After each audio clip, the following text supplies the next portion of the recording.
This old guy DIY video has to do with repairing the tab on the back of a seat for a new body style Tahoe or Suburban.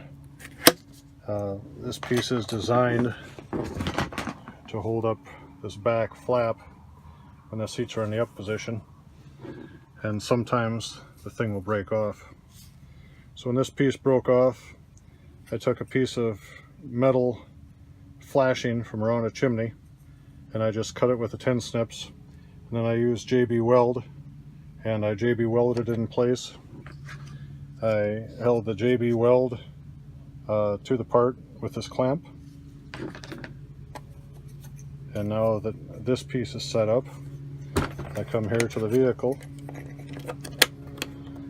and I'll put that in position. You see it lines up pretty nicely. I'll just drill 2 holes for 1/8 inch pop rivets and we'll be back in action. These are my tools for the job. You see it's just a little pop rivet tool, 2 1/8 inch pop rivets, 1/8 inch drill bit, cordless drill. When I'm drilling this, I hold the pieces together and then drill through the plastic. It just leaves a witness mark on the tin. And I'll just hold the tin over a 2x4 and I'll drill through that, and then I'll have nice positive location. After the first hole is drilled, then I use the pop rivet as a locator so I can drill through the plastic now and mark the tin on the other side before I drill that one through. Now I've drilled through the plastic. You can see the witness mark on the tin on the other side, and I'll go drill this. And here is my drilled piece before final assembly.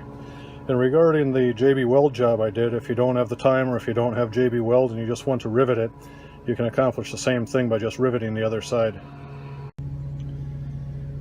And this is what the finished product looks like. When you go to flip it up, it flips up like it's supposed to. See those couple of rivets?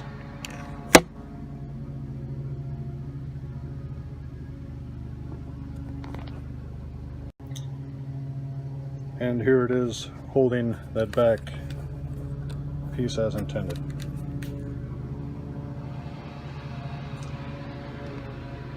Have a nice day.